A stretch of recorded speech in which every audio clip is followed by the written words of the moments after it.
The first one, I really enjoyed. The second one, not so much. And as far as the Minions movie goes, I was enjoying it for about half of it.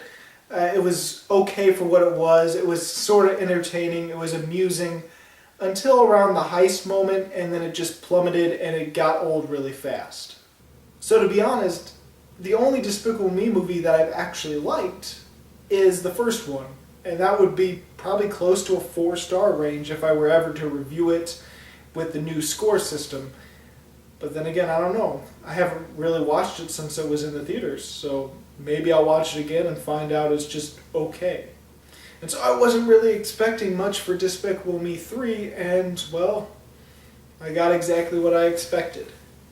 Just bland, safe, ugh.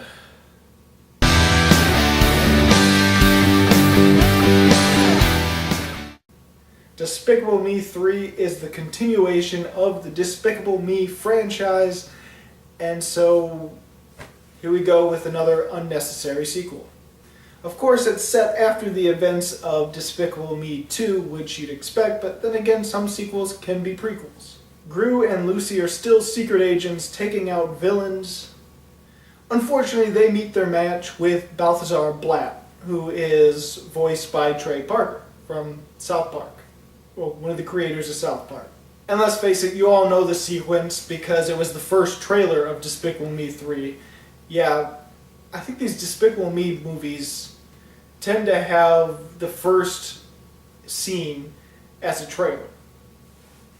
I know what happened for the first one. I can't remember if it happened in the second one. Now they are able to stop the villain from stealing the diamond. Unfortunately, the villain still gets away, and there's repercussions. The Minions riot because Gru won't become evil now that he's fired. He still wants to be a good guy, so the Minions riot and leave. Except for two. Two Minions stay. And while that's all going on, a mysterious man arrives at the house saying that, Gru, you have a twin brother. Gru, Lucy, and the family go to see this twin brother, Drew, also voiced by Steve Carell. And it turns out that Drew and their father used to be a supervillain. Surprise, surprise, right? Meanwhile, Balthazar Blatt steals the diamond without Gru and Lucy being there to stop him.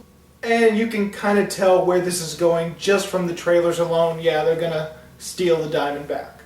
While that's happening, a bunch of different side stories that almost amount to nothing happen. You know what, I probably gave a little bit too much away because that's kind of like 2/3 of the movie, because the diamond does get stolen about halfway through the movie, and the whole heist to get the diamond back is the last act of the movie practically. Well, the lead up to the last act. Because the last act is the whole supervillain's plan to, well, be a supervillain and do evil stuff with the diamond. To be honest, this is one of those movies where I was kind of bored out of my mind. I had almost no feelings for it whatsoever. I was not engaged by it. I didn't care about any of the characters. And it was one of those movies where I'm sitting in the theater, I'm watching the screen, and yes, there's moving pictures, people are moving, people are doing stuff, a plot is happening, and I didn't give a crap. So you can tell this movie review is not going to be a positive one. But my movie reviews, I start with the positive, and I do still have a few positive things that were slightly amusing, things that didn't annoy me as much, things that I can give the film some credit for. For the most part, the voice acting was good. It was fine. There wasn't anything amazing. There wasn't anything really noteworthy, but there was nothing really bad about the voice acting either. The only voice acting that I was annoyed with was Steve Carell's Drew. Like, the twin brother, I couldn't stand the voice, and it was annoying. I was fine with Gru's voice because I've been fine with his voice for the last 3 movies, technically. It was the kind of voice acting that just feels like it's going through the motions, like they're just cashing a check, not putting a whole lot of effort. I will say that some of the animation is good. It's one of those things that is hard to balance because on one hand, I'm not a fan of the simplicity to it, and I'm not a fan of a lot of the character designs or the over-exaggerated character designs within this film. Like, it was fine for the first movie, but as the movies progressed, it got more annoying, a little bit too simplistic, and just, it sort of drained on you, or it drained on me. But there are moments in Despicable Me 3 where there is a little bit more detail put in, and there was things that, oh, that actually does look good, and oh, that character design actually looks fairly decent. So there was a few things in the animation that was really good, but most of it was just sort of bland and safe, and just sort of, Like, again, nothing like really bad, nothing that made me hate the animation. It's not a really low budget looking terrible animation, it's just sort of passable. And there were a few things within this movie that I did find amusing. I will tell you this, I did not laugh a single moment throughout this entire film, and even though there's things I'm about to say that were kind of amusing, keep in mind that, again, I didn't laugh during these moments, but if it was any other movie where I was laughing through the movie, then those moments would have been laugh out loud moments. But when it's a movie where you're just sort of dreading it and you're not really caring all that much for it, and finally a funny thing or an amusing thing happens, you're already dead inside, so you don't really laugh. That's kind of this movie. For instance, like the Minions trying to escape from jail, and they make this aircraft that actually has a first class seat and sort of a passenger seat where it's just this big like open parachute that's kind of like a bag, and all the Minions, the second class Minions, get dropped in while the others are on the top sitting on toilets because they steal all the toilets. And there's this interesting kind of amusing visual gag where they take one of the toilets and there's still a prisoner crapping in the toilet. And so he gets carried along with the Minions, and he's just sort of sitting there, and even when they're flying over the ocean, that prisoner's still sitting there with his newspaper on the crapper. I did find it a little amusing that the Minions were overrunning the jail and taking over the jail. There is some amusing things with the Minions, but I don't think I laughed with them because they're already revealed in the trailer, and when you see that trailer so many times, by the time you actually see it in the movie, it's just like, oh yeah, we saw it already, I don't care anymore. There's a few things with the youngest daughter, I think, was the youngest daughter Agnes, I think? Well, it was the youngest daughter, and things that Gru had to say to her to be a little bit more realistic. Some of those scenes with Gru and Agnes were kind of touching and kind of amusing, and they were a little bit more of the heart of the film, even though it's not all about that. And I did like Trey Parker as a villain. I did like Balthazar Brat. Balthazar Blatt or Brat? I think Brat. Anyway, I liked his villainy. I liked his backstory, honestly. And even though, yes, he's caught up in the 80s and all his gags are the fact that, oh, this is from the 80s, or, oh, he has this from the 80s. I do like that they weaponized things from the 80s, like a Rubik's Cube, like this bubble gum, and like this Walkman he has as a grappling hook, and he has dance fights. Look, he is a one-joke gag, or a one-joke character, and I get that, and it could get annoying, but there was something interesting still about him, and I think it's because of this backstory. I think it's because he used to be I might as well reveal it, because I'm sure other people revealed it in their reviews, and it's the first thing you learn in the movie. So he used to be a child star for this program. He was in a TV show where he was this evil genius kid trying to take over the world. But the third season came around and they canceled it because puberty hit him like an ugly stick. And so the show got canceled because of it, because it was all pimply and he had a mustache, or an ugly mustache. The world forgot about him, and he ended up growing up becoming that character, becoming angry with Hollywood. And I did ultimately like his master plan, and it tied in with the series that he used to be in. I wish they would have revealed his backstory as the movie went along, but instead they do it in the most lazy way possible by showing it all, his whole backstory, right in front of the movie, the first scene, through a newscasting, sort of a news story, where it talks about his whole life and him in the series and all that. I think there could have been a way where it's revealed slowly as the movie progresses, but this is a company, it seems, that doesn't want to do anything too difficult and just wants to stick with formula and just wants to stick with the safe route and the lazy route. I thought the action scenes were handled well, and I like the whole climax at the end of the film, and I like how Gru defeats Balthazar Blatt. Let's face it, you know how it's going to end.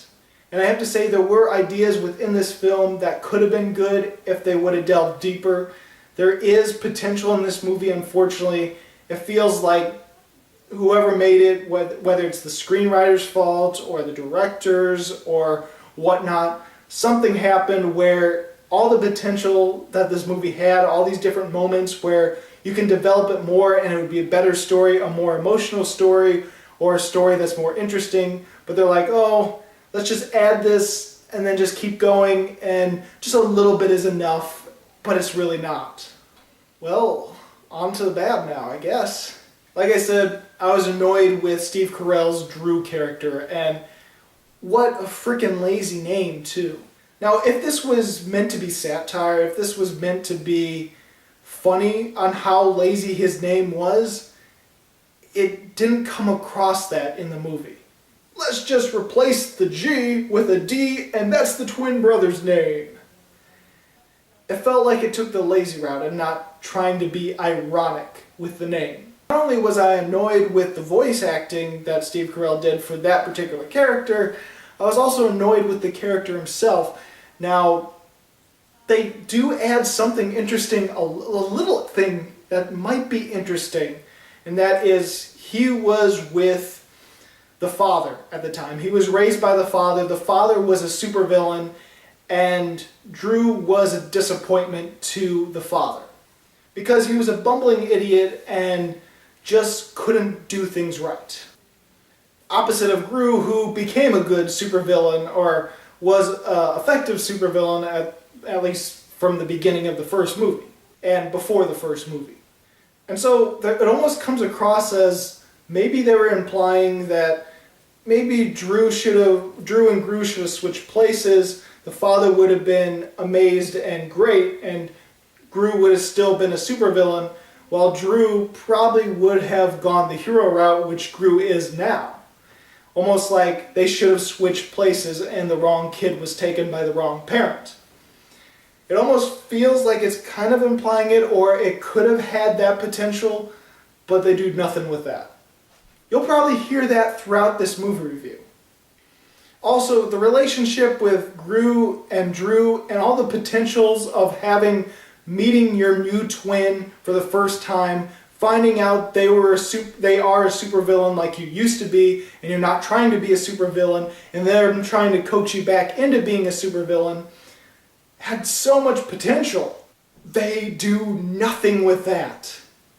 I mean, nothing. First off, when Gru actually sees his twin for the first time, they introduce that, oh, Gru is going to be jealous because Drew has all this nice stuff. He has this mansion, he's rich, he has hair. And even Gru says this to Lucy in the same scene. And so I'm like, oh, maybe it's going to be a sort of a jealous route, and maybe he's going to compete with his brother and maybe do something else, or like it introduces this jealousy. But then they throw that away the next scene and it never comes up again. Because immediately when Gru finds out that his father was a supervillain and Drew was trying to be a supervillain and Drew was like, be a supervillain with me, immediately the twins love each other. Almost immediately. And the jealousy is just thrown out the window. Also, you could have had this story where Drew is trying to be a supervillain and Gru is either being tempted to the dark side. Nope, that doesn't happen. Gru just uses Drew so that they can pull off a heist to steal the diamond, and then so Gru could be with the good guys again. And that ends up having the third breakup act, or the third act breakup, which is lazily done in this movie and is almost meaningless in the movie because it's so short. So you think, okay, maybe we have the story where Gru is trying to prevent Drew from being a supervillain, trying to coax him into the light side. Nope. They're probably going to save that for the unfortunate Despicable Me 4 sequel that we will probably get. Because there's a cliffhanger at the end, or a sort of taste of, oh, looks like Drew is going to stay as supervillain and now Gru and Lucy are going to have to stop him. Yeah, that's the ending of the movie. Oh, sorry. Spoiler alert. So no, it feels like it does nothing with this whole storyline and all the potential that could happen just with the twin storyline alone, which is the main story of this film. Oh, speaking of the twins, there was two more visual things that I forgot to mention. I did like the whole plan where Gru has this sort of, okay, this is the planning stage of the heist and explaining Balthasar's lair. And there's like these little stick figures of the plan, and it was kind of animated. That was actually kind of amusing. And I did feel there was an amusing thing with the twins where they come back for dinner and they're pretending to be the other twin, but it's obvious that they're the other twins and that they switch places, and it's even obvious to the entire family. And the joke is that everyone knows it except for Drew and Gru, who thinks they're fooling them. That was a kind of amusing scene. It was kind of painful, but at the same time kind of amusing because it felt like it was supposed to be awkward. They also tried to add some really pointless side stories in this movie. It almost feels like this movie is like trying to do what, well, they're probably still in the same development as some of these movies, but it seems like at least this year there's been movies that have tried to have all their characters have an arc and all of them have a story. The only one that's been effective so far for me is Guardians of the Galaxy Volume 2. Everything else that have tried that with all their characters having an arc, all their characters having a story, seems to have failed and been messy and just underdeveloped. And this happens in Despicable Me 3. Lucy is trying to be a mother in this movie, trying to be a good mother, and doesn't know if she is being a good mother to the 3 children. The way they resolve it in this movie is really half-assed.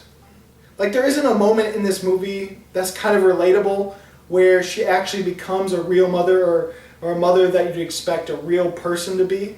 Instead, she saves them with her secret agent training and beats up bad guys and saves them from their doom, and suddenly that's the act that makes her a good mother. Like, I understand you're going to do whatever it takes to save your children and all that kind of stuff, but I feel they could have had a sweeter, more realistic thing happen, but I guess that would have been too much work. There's also the whole story where Agnes is trying to find a real-life unicorn, and it's kind of pointless until at the very end of that storyline, she finds a goat, and Gru has to say, hey, this isn't actually a unicorn, it's a one-horned goat. And this whole sort of epiphany that Gru has is the only reason that storyline is in there, where he says, oh, sometimes you look for a unicorn, but instead you get a goat, which implies to his brother, but at that same time, there's not enough development with the twins to have that epiphany to make sense with that story. And so ultimately, the unicorn thing is pretty much pointless. The only thing that's amusing about it was the tavern scene. That's the only part of the unicorn story that I like. The tavern scene, which is a callback to the first movie, which also shows Lucy beat up a bunch of tavern members. Or patrons. Was it fluffy? It was so fluffy. I thought I was gonna die.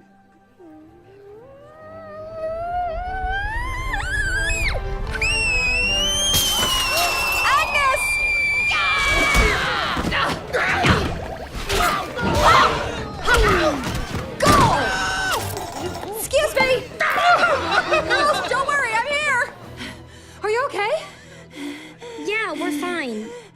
Are you?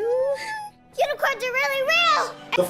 The made-up foreign town that they're in is trying really hard to be sort of weird and outlandish and foreign, that it just comes off as really Like the oldest sister gets forced into this ritual because Lucy's like, hey, you told me to start saying no to people and start saying no to and be harder on the kids, so I'm going to be harder on you.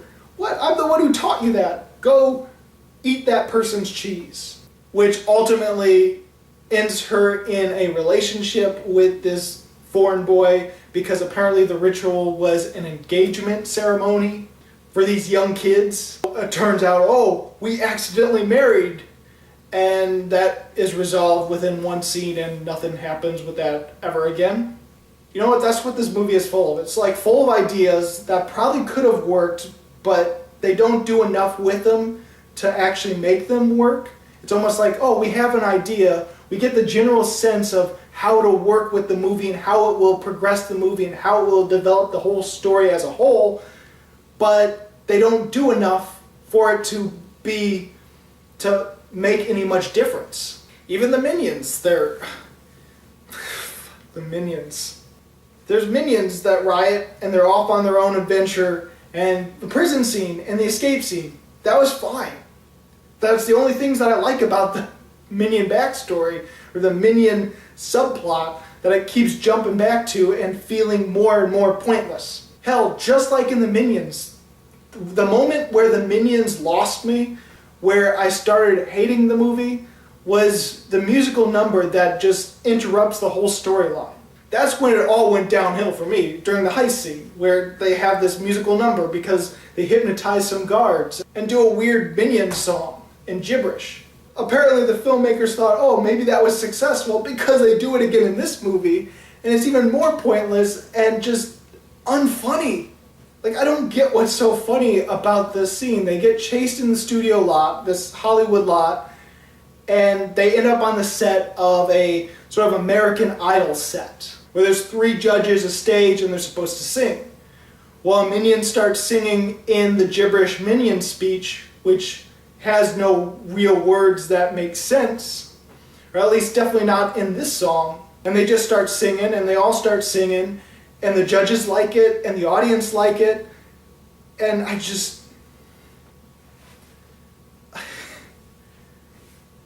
First off, I have no idea if the song is actually a popular song. Like, I have no idea if it's a popular song where it's just being sung in minion speech.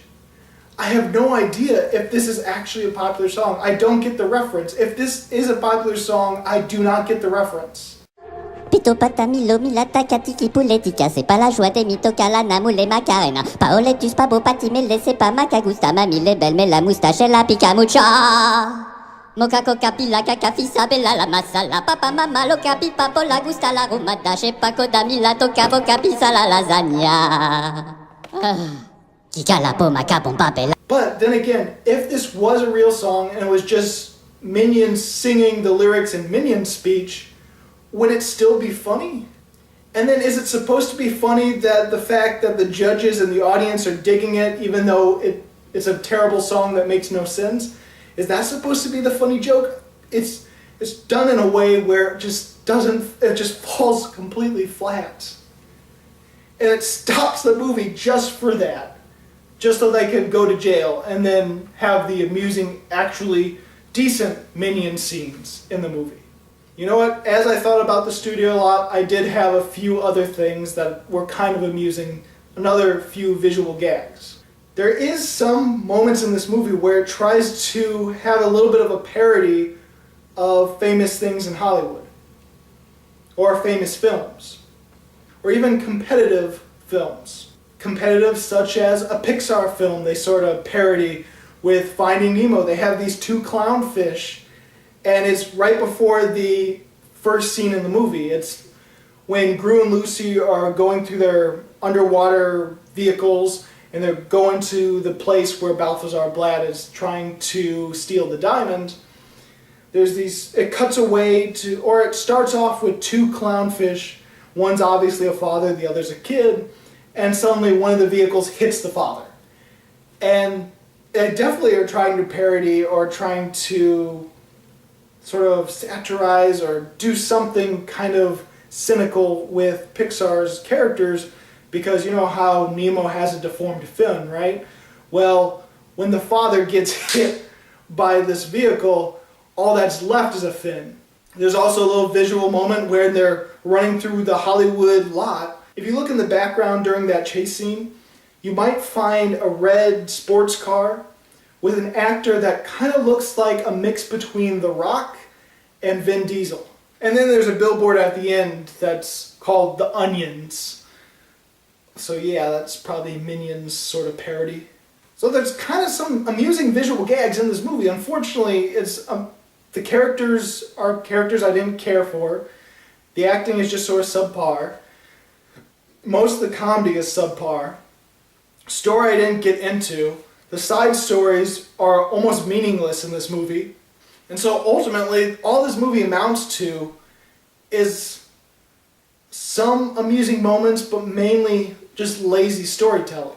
And so I didn't like Despicable Me 3, and honestly, it might be the worst of all four, including Minions, for me. I'm going to give Despicable Me 3 1.5 stars. Because there's some potential, I guess, and mainly because the more critical score that I have is somewhere around 2, while my personal score is somewhere around 1, and so it evens out to about 1.5. So there you go, that's the average score, that's what I'm going with for the review. So, did you see Despicable Me 3? What'd you think about it? Go ahead and comment below. And if you liked this video and you want to see more, please subscribe and check out my movie reviews of 2015, 2016, or 2017. As always, this is Bruce Gifford, and this was Just My Opinion.